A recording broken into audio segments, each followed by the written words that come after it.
got the color down on it, and got the SG100, the Intercoat clear over top of it just to protect the pearl. Now let it sit overnight. I hit it up with some 600 grit in a block in just the flat areas, and then the rest of it around the edges and everything, because the SG100 is really thin. Use the gray Scotch-Brite, and use a little bit of water and soap, and just kind of wet sand it a little bit, get out all the little dust nibs and just like little pieces, couple pieces of trash in there.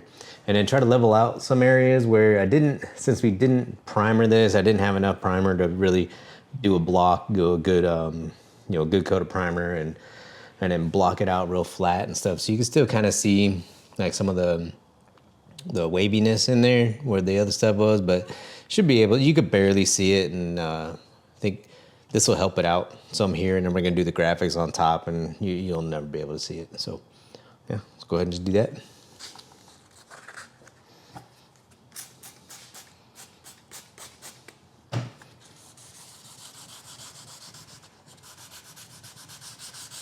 It looks like it's the actual pearl that you're sanding on, but it's actually just the clear coat, the Intercoat clear. So it looks like it's the base coat, but it's definitely not. You definitely don't want to sand on that. So if you sand on the actual pearl, then it'll just scratch it all up, and then just mess it up. Like I said, unless you got a solid color, then you can go ahead and sand on that solid color.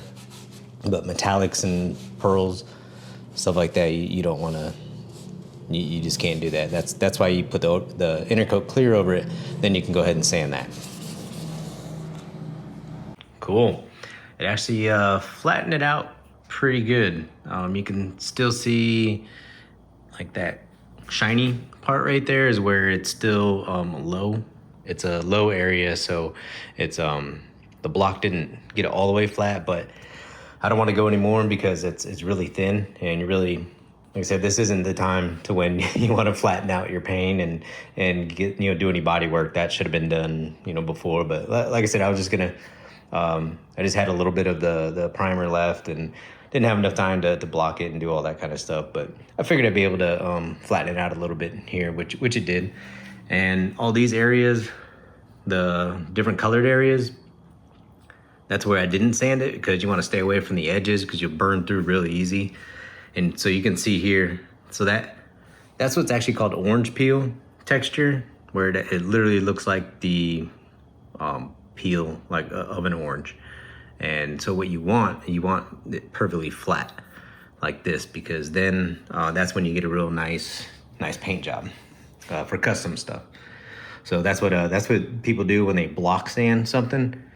They're actually getting all of that out. So if I just went over this probably 3 or 4 more times with I said with the 600 in this block, then it'll flatten it out. But I also run the chance of burning through it, so I'm fine with it. Like I said, you can kind of see like that little ridge right there, but once I get all the artwork on there and everything, it'll look really good. And like I said, you stay away from the edges when you block it, because I'm gonna come back with the Scotch-Brite and hit up around all the edges, flatten that area out right there.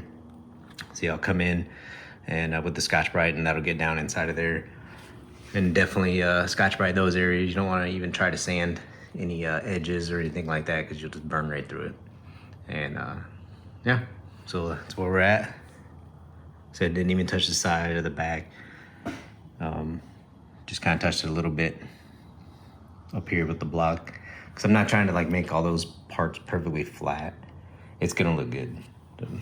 I just wanted to try to get that part a little flatter than it was, and which it did. So you can kind of see the stripes in there just a little bit, but that's mostly just the texture because of how shiny. You can see that shiny part. And but like I said, I'll get all the graphics on there, and it'll look good. Because right now it's easy to really, you can see everything right now. In the lights, and you're paying attention to every single tiny little speck, just like this little dust nib that I got. You can see it now, but once you put some clear back on it and and you work on it, it'll be hard to even find it, even though that you know that it's there. So, but yeah, so I'll hit that up, and then again, just using the ivory soap and water. I love that stuff. And then some of the older rags that are still clean, just from like sanding residue, reuse those. You know, cleaning this off, and then another dry one.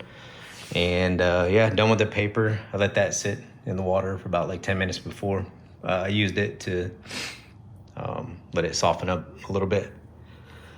And I'll get that.